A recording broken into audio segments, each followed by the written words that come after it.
Hello, all, and welcome to Stories with Mr. CCDV, also known as Special. I don't know the Sergeant First thing. Class.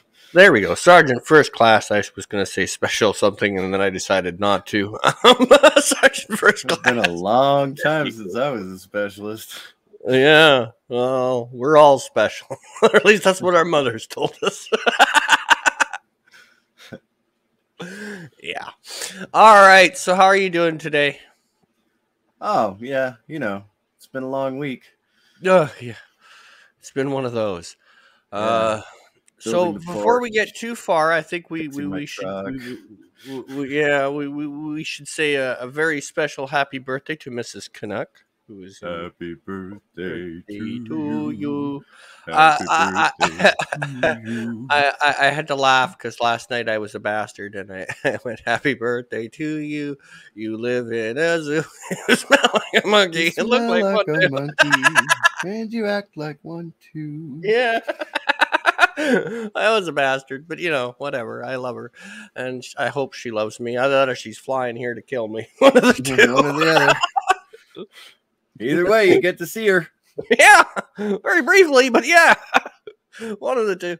And then a quick reminder: tomorrow night's karaoke will be Mary's birthday celebration, and then also she has one tonight on Mrs. Canuck. She has a girls' night. They're gonna probably have a few adult beverages, and she's going to be enjoying herself while I'm in dialysis. So I will be in chat as best I can. And then tomorrow night on karaoke, we'll have a party, and I'll be there. So yay! Hopefully, body of willing. And then yeah, all that fun stuff. But yes, my dear, 53 days. And she goes, get wasted. Yeah, she's going to be having her I'm Getting Wasted stream tonight. I So hope that she should be has her fun. 2 bottles of closet wine with her. Yeah. Uh-oh. I still can't believe I talked you all into that. I saw this thing, It and it was funny. that bad. No, I saw this on YouTube. Let's try it. Okay. Okay. Why not? Oh God, that Sounds was fun. funny. That shit sat in my fridge forever, and then I realized it was there, and then I remembered it was there, and then it got thrown out. But Now that's alcohol abuse right there. I no, drank all mine. no, because it was in a Welch's grape juice thing, so I can say it was Welch's grape juice. I just left it to sit there for too long. No one needs to know it's fermented. Plus you got to give the garbage bin divers, at least once in a while something nice. Yeah. You got to be nice to them once in a while. Yeah. Ooh, what's this? Ooh, it's fermented. Ooh, we're gonna have a party tonight.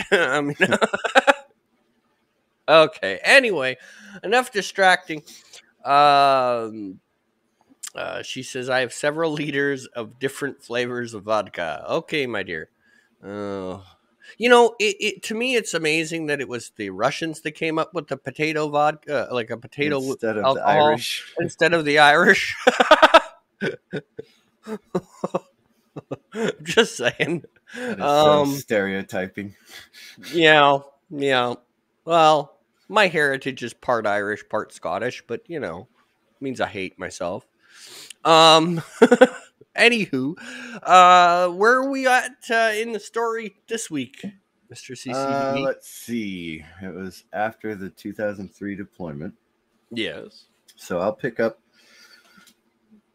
I didn't talk about my kids last time, did I?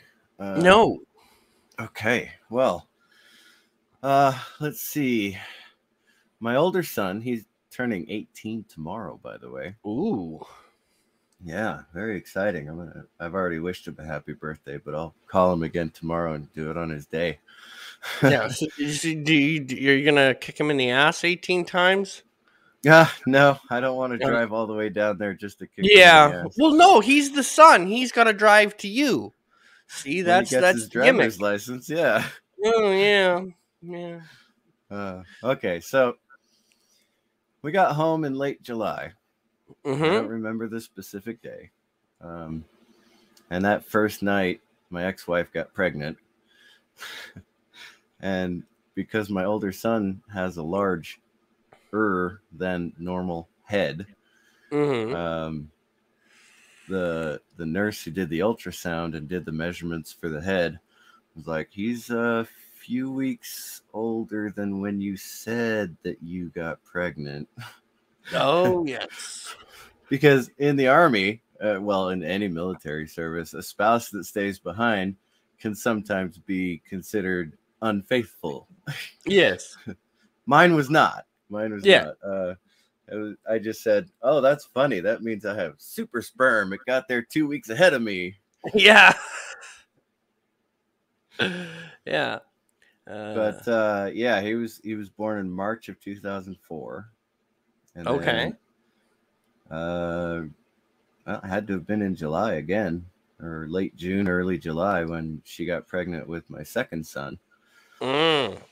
And we were training up for the deployment to Iraq pretty much that whole year, so I missed a lot of the pregnancy. Yeah. Yes. Whew. I missed a lot of that pregnancy. You're supposed to keep with the myth that us men love it. Oh yeah. Oh, my bad. Right. Okay. Oh man, I missed most of that pregnancy. Yeah, yeah. I missed getting sent to the store at 3 a.m. for something she didn't want in the first place. Yeah. Yeah. So we were out, 15 or 30 days at a time out in the field for most of 2004. Went to the National Training Center again that year. Started working on close quarters marksmanship. I had to get used to the new body armor, that kind of thing. Mm-hmm. And then we deployed in. Before we get too far, I'm gonna do one of my interjects. What was the difference between the old body armor and the new? Is it just weight or is it size? No, it was. Droppings? Let's see, the flak vest, which you see in Vietnam movies all the time, Mm-hmm. is it is Kevlar layers, but it's not really very efficient at stopping rounds. Yeah. Either 45 or 7.62 or anything like that. They're not really rated for stopping rounds. They're just rated for stopping shrapnel. Okay. And sometimes they don't even do that. Yeah. The old So flak they weren't vest very good was- at their job. Yeah, if you just picture the guys in Vietnam walking around with flak vests on, I know they all call them flak jackets, but they're vests. Yeah. But they don't have armor. Yeah. It was just the vest. Yeah. But call it a flak jacket if you have to, I guess. Mm-hmm. But yeah, the flak vest is what we used in 2003. And in 2005, they came out with the new body armor in which you have the vest. The vest itself is woven Kevlar. And Okay. then they have hardened Kevlar plates that are inserted into the vest. Gotcha. And those are supposed to be proof against 7.62 rounds. Anything larger and it would pierce the... Yeah. There's only so much they can do. Right. And you can only carry so much weight. Yeah, exactly. You don't want, by the way, armor. we're going to stick 14 layers of cast iron on you and you'll be just fine. Yeah, but I can't move. Right. Yeah. This is great, sir, but... So these new vests, they had the front plate and the back plate, and it had pouches that would attach to it for your basic load, 210 rounds. Okay. And then a medic's first aid kit on your upper left shoulder.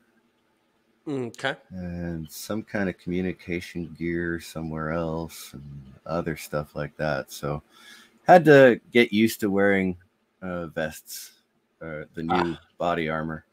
And they had shoulder pads that came down over the shoulders and a groin protector that flopped around in front of your junk. It was much more... It covered a lot more area. Yeah, it was more constructive than the one you were used to. Right. Yeah. So it took a little bit of getting used to that. But, to be perfectly honest with you, it was a lot easier to sleep in. Okay. Any reason Uh, for that, or is it just you found well, it easier? I found it easier, but the old flak vests, they were bendy, right? Floppy, you know? Okay. So you had full range of motion and everything. The newer ones with the front and back plate, if you had them in and you were sitting down in a seat, you just nod your head and it held the rest of your body upright. So Okay. just doze off like this. Just Yeah. Yeah. so yeah, got used to that. I was still carrying an M16 at the time, so I didn't have to get used to a new weapon system. Well, that's good. Okay, so that's what it was. Yeah, a Yeah. lot of field training Not and to interject, but it's just I find those little things interesting. The changing gear. oh yeah. Prior to 2003, we never had to wear a flak vest on the rifle range either. That Okay. annoyed the hell out of me when we had to start wearing the vests on the rifle range. Yeah, I would imagine. Yeah. It's like, but, just do it. But, I'm Yeah. not anywhere near fire. Do it. But, okay, fine. Yeah. Well, I mean, there's a good reason for it. It Yeah, of changes your course. sight picture because that Yeah, front and back plate have to be in place, and you're in a yeah. prone position It firing a changes. rifle. You have to get used to firing under the conditions you will be firing. If Yeah, you're used to exactly. firing without anything on, when you go to put something on, it changes your positioning. It changes The how sight you have to picture. hold. Yeah. It your range of motion will be obstructed by said could be obstructed by said you won't be able to have full like I can lift up here. No, you can't. There's going to be a plate that's going to nail you in the jaw. Stuff like that. It did annoy me at the time, but Yes. looking back on it, it makes sense that you train how you fight. That's how it's Mm-hmm. supposed to go. Yeah. Okay, so we deployed in December of 2004. Yeah, we got to Kuwait. And then I think I think the reason that we went on a convoy up north to Q West Base Complex is because we had to haul our equipment. We were a bulk fuel company, right? So Yeah. 50,000 gallon bags, 350 gallon per minute pumps, filter separators, hoses out the wazoo, all that stuff. So I think that's why we convoyed up to Q West that time. Obviously, in 2003 we convoyed because the entire army was convoying. We didn't have any set bases. Yeah. But in 2004, may have been January 2005, we convoyed up to Q West. Okay. Let's I'm see. just gonna jump in. So hold your train of thought for a second. All right. I'm gonna add my normal disclaimer. Everyone give Mr. CCDV a little, let's not go, well, I looked it up on the internet and it was actually the man has MS. The man is pulling this from memory, not from a book. So let's give him a little bit of leeway one way or the other and just let him tell his story. And we're more worried about his story than he got the date, time, and smell of the air exactly correct. Anyway, carry on, Mr. CCDV. Thank you. Thank you. Yeah. So we did convoy up to our Q West base complex where we were setting up a 3 million gallon fuel system. 3 Okay. million gallons, man. That is a lot of fuel. That is, yeah, you know. And we Can went you through imagine it the too. cost of it today? Well, let's see. 3 million times 2.5 equals $7.5 million. That's a little bit of a little chunk of change you're carrying around. Yeah. Yeah. And that's not including the equipment. That's just the fuel cost. Let's see. At that time, it was like $2.50 a gallon. Or we may have been getting it cheaper. I'm not sure. I didn't do the books that year. So we got to Q West. The convoy was unremarkable. We stopped in 2 of the bases along the way. Yeah. We stopped in 2 of the bases along the way. So it was like 2 or 3 days, but it wasn't the same as that convoy in 2003 because we all got rest and sleep and stuff. Mm-hmm. So it was just nerve-wracking, hoping the trucks don't break down between Kuwait and Mosul. So Q what kind of West. trucks again? Oh, we had 5,000-gallon tankers. Okay. I think we had a couple of Hemmets. I'm pretty sure we did. We had several cargo Hemmets. And then a bunch of 5 tons. Yeah, I mean, the entire company was driving up there, and we had plenty of room for bodies. So we had Yeah. a lot of vehicles. Some of them were pre-positioned. Some of them we brought with us, which is why we Okay. staged in Kuwait and So at drove this up. point, did you need like a protection column, or was it pretty much the green area and you didn't need? Oh no, we did have security with us. I think a platoon of infantry, or they may have traded off during our convoy.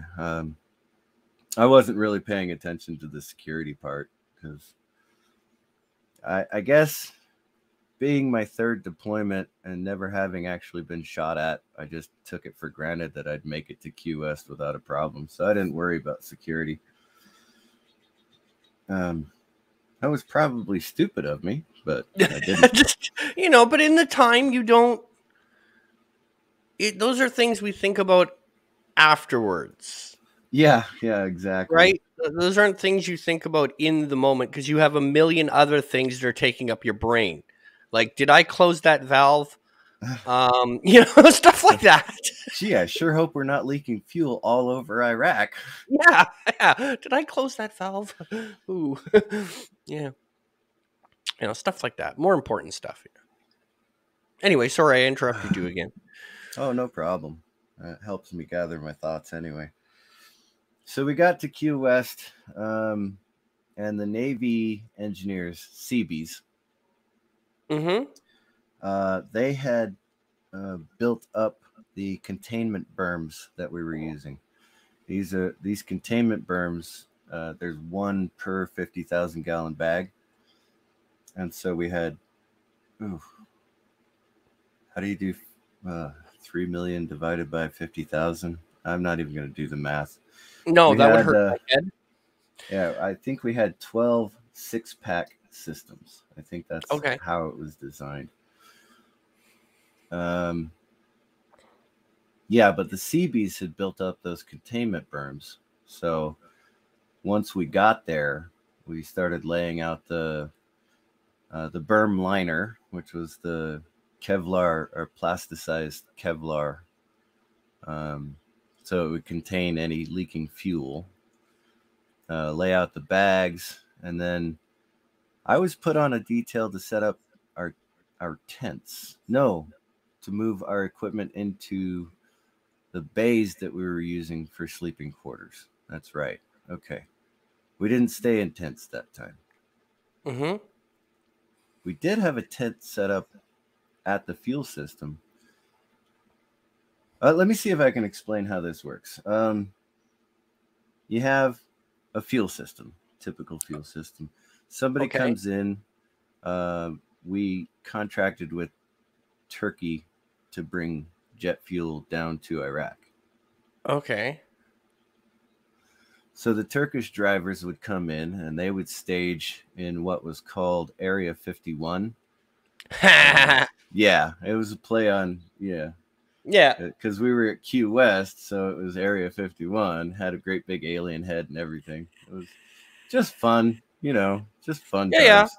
Something to send the conspiracy theorists into a frenzy. Yeah, okay. Yeah, Let's yeah. have some fun with that. Yeah. All right. So they would stage in Area 51, and we would go out and escort them into our fuel system cantonment area. That's the working area that we had. It's called a cantonment. Huh. I used to get those two words mixed up, containment and cantonment. Now I know the difference, but at the time I was just like, whatever, I don't care what you call it. Come on. So we bring the Turkish drivers in and unload their trucks, and then they would leave and go back to the staging area waiting for the convoy to go back to Turkey.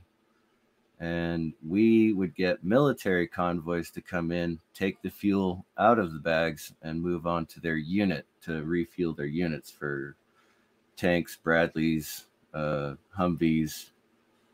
I think we had what are those called? They have the V-shaped hull. They're armored vehicles, 6 wheels. Strikers. Mrs. Canuck is flexing, by the way. Oh. Thank you, Mrs. Canuck.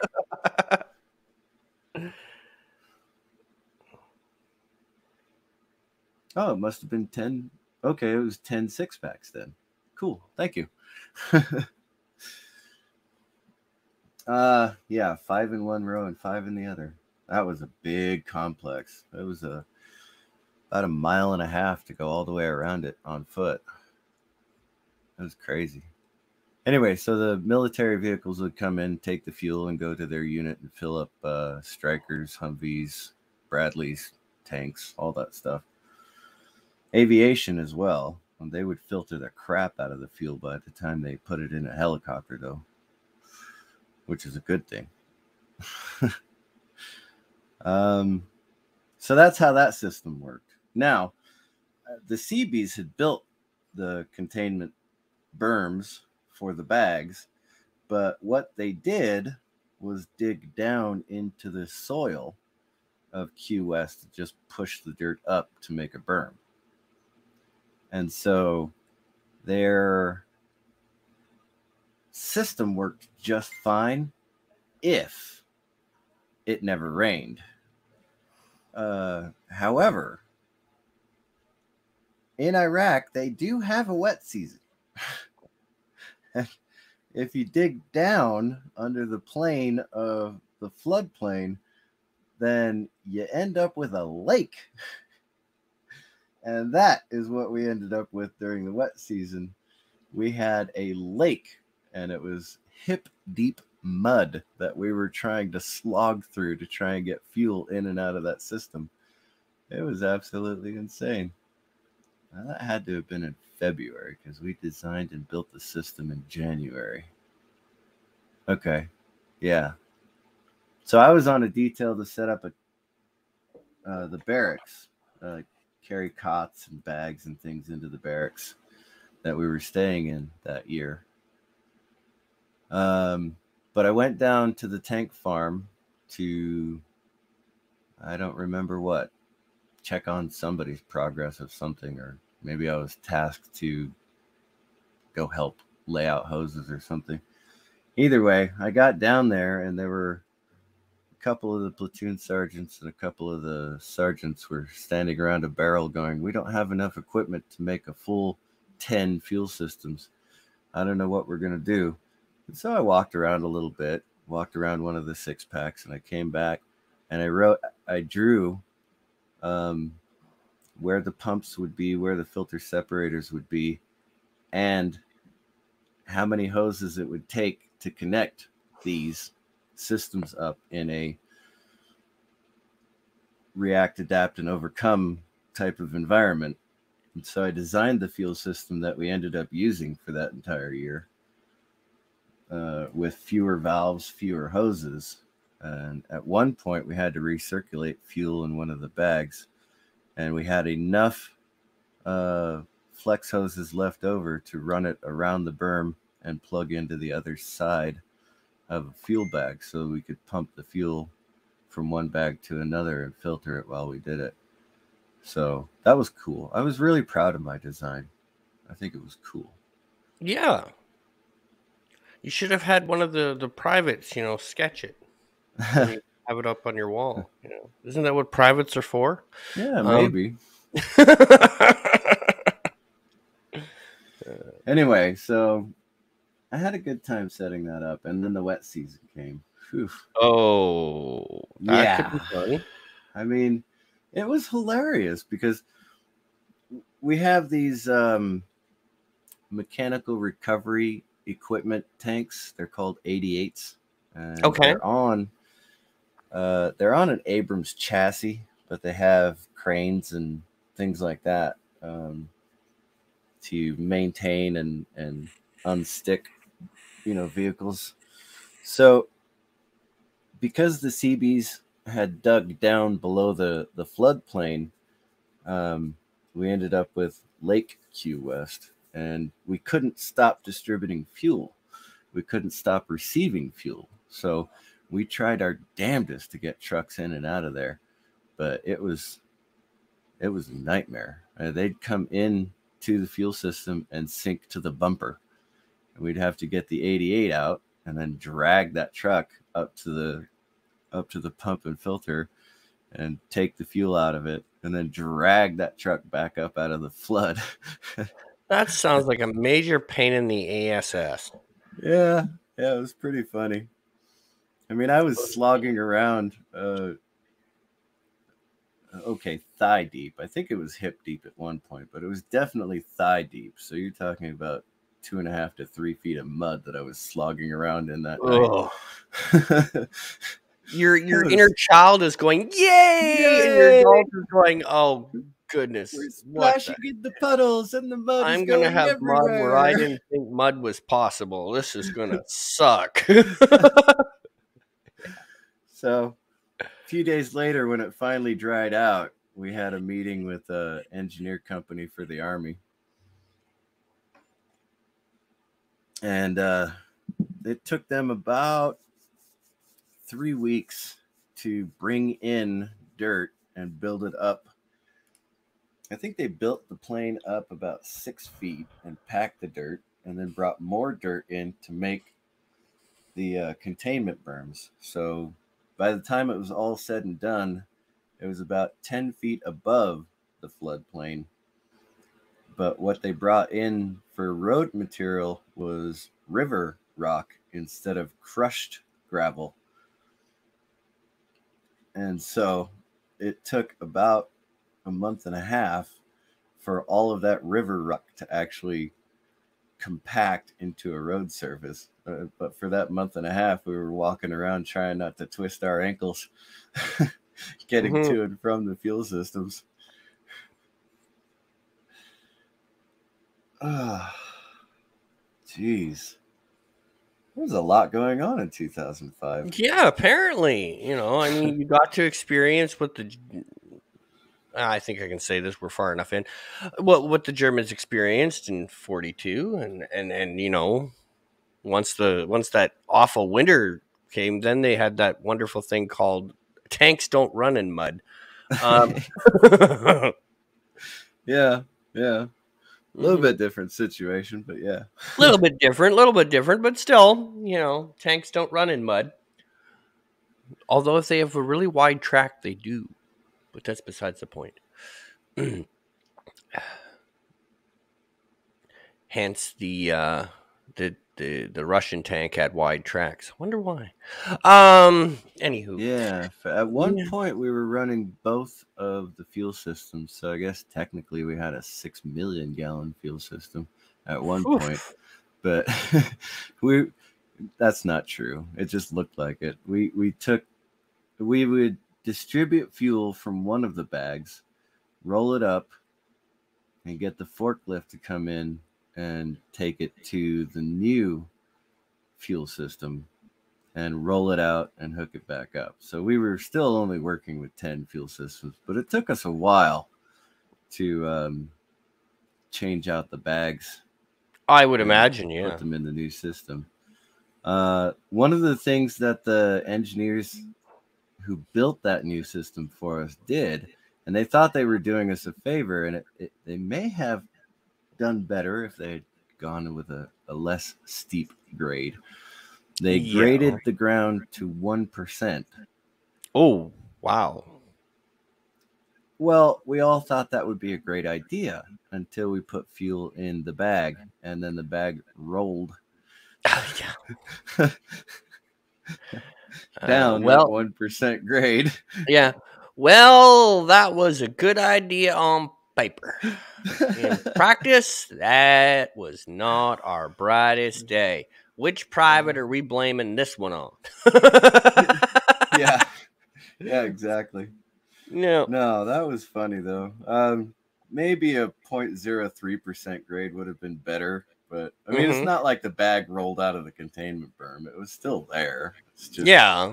we couldn't get to the outlet valve because it was literally under the bag. Yeah. So we had to That figure looked a out how to lot roll the better on bag back paper. up, and yeah, that's all Yeah. right. That was fun though. Yeah. Yeah. But yeah, which Oh, private are we blaming for this one again? we had we had a Kubota that year.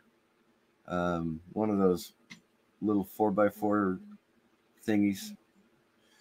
Had a pintle hook on the back so we could tow the pumps without having to get one of the big 5 tons in there to tow the pump. We just hooked it to the Kubota and drove it around.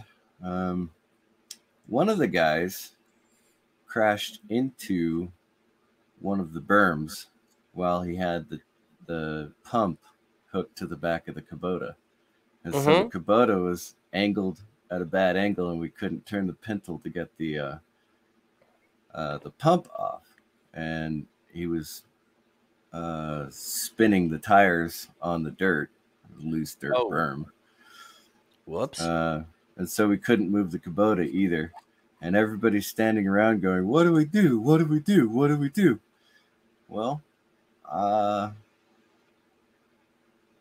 again, not my best idea, but I Uh-oh. suppose if it works, it's not the dumbest idea. This is true. I opened up the pintle hook and I grabbed the arm of the 350 pump and I just squatted down, wrapped the bar in my arms, and stood up. And boy, I mean, I used to squat like 300 pounds. That was a long time ago. But boy, as long as my back was straight and my muscles didn't give out, and it did work. I popped that sucker right off the pintle hook, and everybody was standing around going, "Oh, you shouldn't have done that. You could have hurt your back." Yeah, well, what else were we going to do? We couldn't move the Kubota, could we? Yeah. Shut up. It got the job done. Now I'm going to go have a lay down and get me some ice quick. Or a hot pack. Something. Jeez. Quit standing around and get the job done. I've done all my job for the day or next couple of days. I mean, geez, could you imagine doing that now? No, I can't. I can barely pick up a 2x4 now. Yeah, it's like, uh, hmm. I This forgot might. something. When we were in Okay. Kuwait, what was I going to? Oh, when we were in Kuwait, I had to use porta johns and things like that because we were out in the middle of nowhere. Well, apparently somebody had a staph infection, MRSA, Mm-hmm. methicillin-resistant Staphylococcus aureus, and they had used the toilet seat just before I did. Oh. Yeah, so I ended up with a staph infection. I went to the Those medic in damn staff Kuwait. members are such a pain in the ass. Yeah, those staff officers are going to be infecting you for a long time. I was there. I had to make the joke, buddy. Yeah. All right, all yours. So I went to the medic and got some antibiotics to clear it up. It cleared up, sure. And then when we got to Iraq, it flared up again. I didn't know it was MRSA. The doctors didn't know it was MRSA. But it was obviously MRSA because it flared up every month until I went on mid-tour leave to go home. Yeah. So every month I'd have a flare up, and it would flare up in my knee or my thigh, and sometimes on my bum. Yeah. Difficult to sit down. So I got that MRSA infection in Kuwait, and I had that from December till July. Um, I'm going off on a tangent here. Um, It's your I story, don't my know friend. if you're familiar with how multiple sclerosis works. You may I be, know very little of how it works. yeah, Like I've told you before, my aunt has it. yeah, So I've heard stories, but never will I claim to be a rocket scientist on it. So yeah, carry on. yeah. Don't perform rocket surgery, okay? Yeah. Uh, what happens is you may carry the genetic marker for it, but you may never actually develop symptoms. Yeah, it's the same thing with ankylosing spondylitis. You can carry the gene, but Yeah, doesn't yeah. necessarily mean you're going to get it. Yeah. But at some point, if you have, let's say, a MRSA infection and your body starts Ah, attacking the cells inside your body, then often that multiple sclerosis gene that you carry will activate and you will start getting symptoms of multiple sclerosis. okay. Well, can I jump in here for a second because I can relate to that in a sense. So I can understand that because technically my IgA neuropathy for my kidney, my doctors explained it has always been there. It's in my genes. However, what weakened my kidneys to initiate the IgA was the ankylosing. Mm-hmm. So, yeah, one causes the other. Yeah, I get it. Okay. Yeah, I'm pretty sure it was the MRSA infection that triggered my multiple sclerosis because I started having symptoms as soon as we got back from that deployment. Okay. So pretty sure that's what happened. That doesn't matter anyway now. But No. yeah, I carried that stupid infection for 7 months Oof. because they didn't have the right antibiotics to treat it. Ah. Or they may have had the right antibiotics, but they didn't run a blood sample to see if I had MRSA or something. I don't know. Nose Yeah. swab or yeah, whatever the Yeah. case may A be. test was missed somewhere. Yeah, exactly. Exactly. So that's what happened. Uh, where was I? Oh, yeah. We built the fuel system. It flooded. We rebuilt the fuel system. The bags rolled. Yeah. Yeah. Yeah. Just another day at the office. Mhm. It was fun, though. And then, well, once that new system was built, it was Groundhog's Day. 12-hour shifts, 7 days a week. Yeah. You just go in and bring fueler drivers from Area 51, unload them into the bags, bring army vehicles in, unload the bags into the army trucks. Yeah. We were just a Repeat. transfer storage station. That's all it was. Repeat, repeat, all Yeah. day, Yeah. every day. Yeah. This is the way Um, we fuel the trucks, fuel the trucks, fuel the trucks. Yeah. but one of the dangerous things about that sort of daily routine is that it really does become routine. You can do it while you're sleeping. The problem is that if you actually do fall asleep while you're filling one of the bags, Mm-hmm. it can go over capacity Yes. This is not a because good you thing. are only supposed to put about 40,000 gallons into a 50,000 gallon bag. And why is that?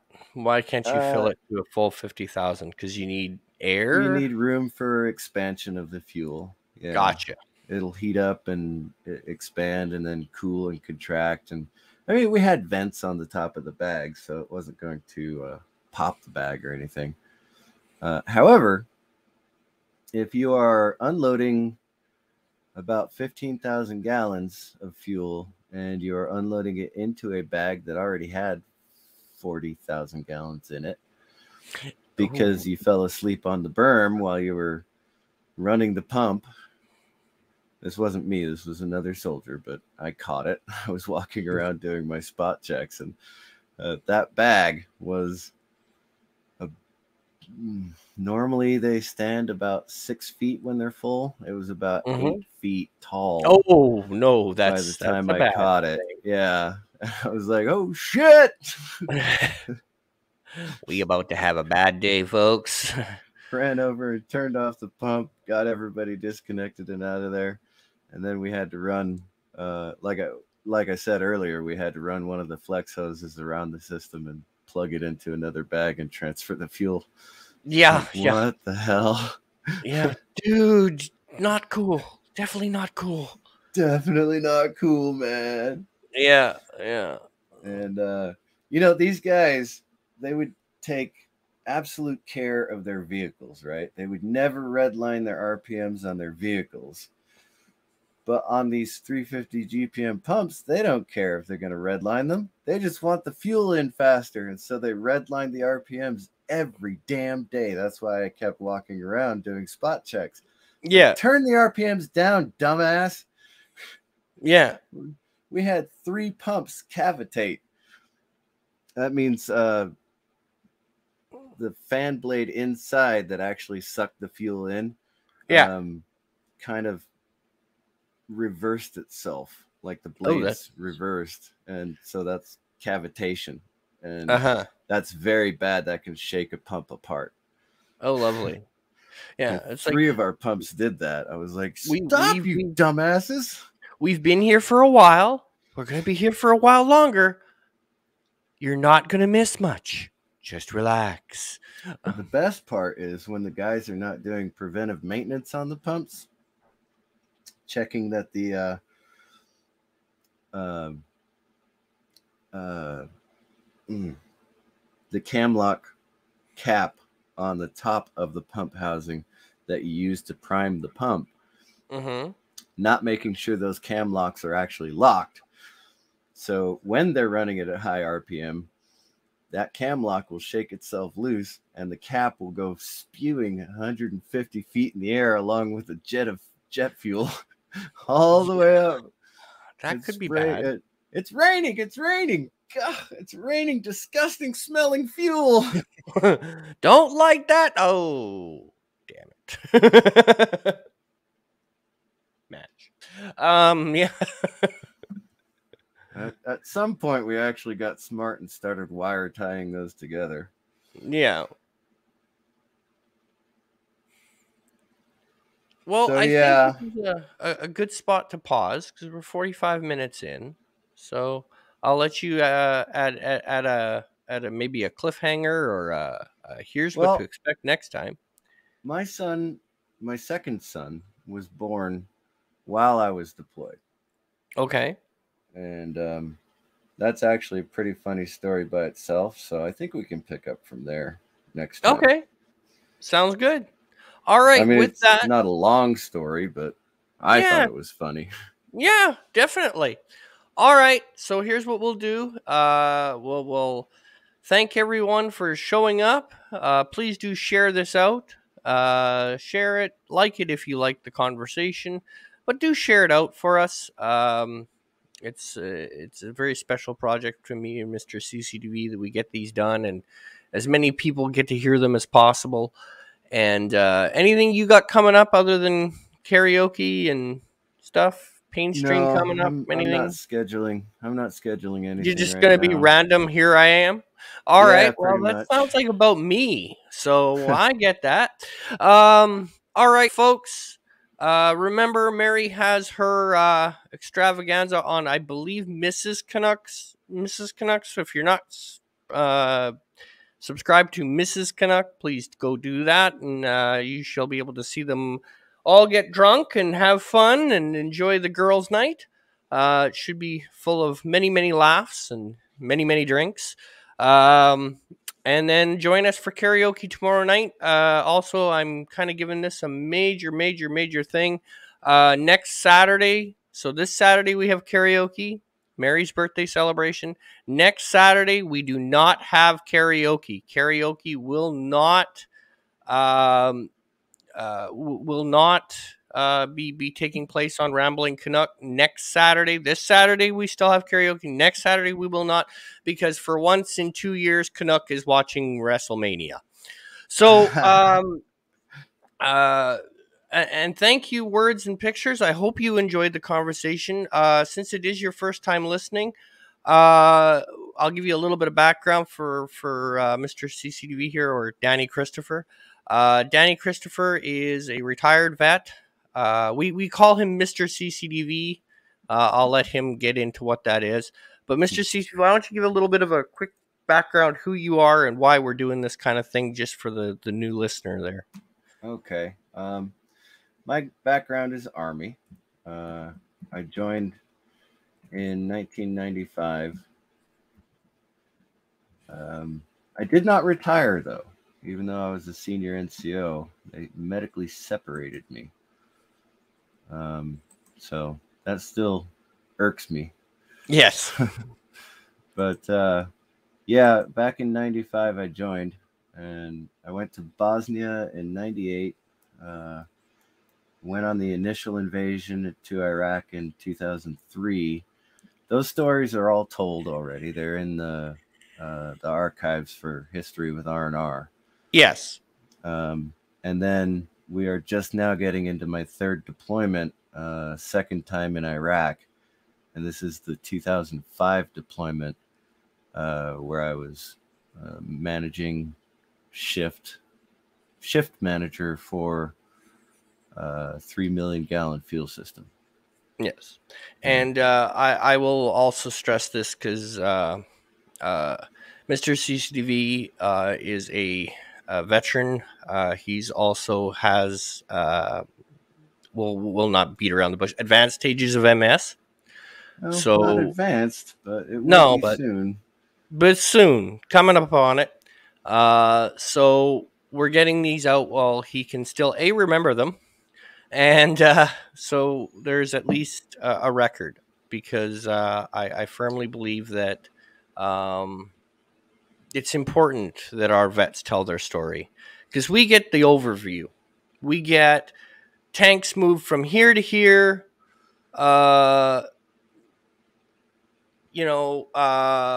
This happened, that happened, this general said that, this general said that.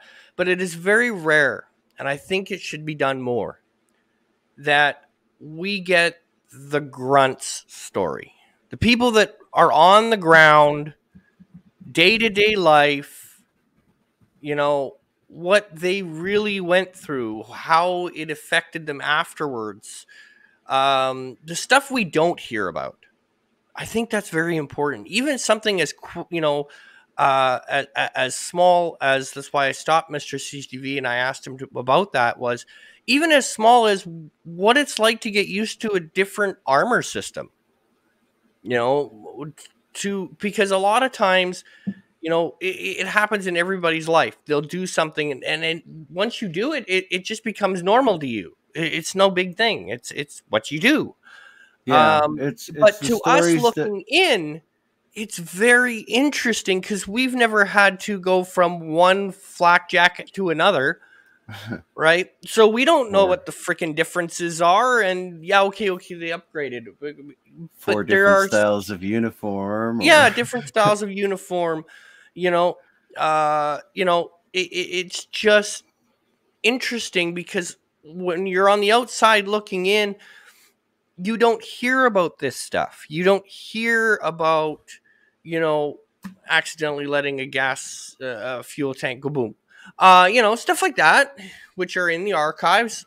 But we don't hear about stuff like this. And I think really this is important. I think, if I had it my way, every vet, whether they're combat vet or non-combat vet, should tell their story, because not every soldier's story is going to be the same. And even if you serve on the same ship, same unit, same platoon, it doesn't matter. You have a different experience because you did different things. Yeah. And I really think you get a lot of those personal stories at like family meetings when you see a couple of your uncles who were vets get together and start talking. But I think it would do a lot of good. And I think it would really wake people up to what they really put on the line for us and what they go through for us. We always think of, oh, well, they went and fought a glorious battle. Yeah, well, for those guys to fight that glorious battle, Mr. CCDV had to be there with fuel tanks, right? Like, Lots I'm of fuel. sorry, right? Without the guys in the rear, the guys in the front are fact. I'm just saying, your tanks don't roll without fuel. So I think that it's, important that we get these kind of stories out, because at the end of the day, once they're gone, so are their stories. And I really think And my usual handle means conservative Christian disabled veteran. yes. Yeah, I forgot to yeah, mention that.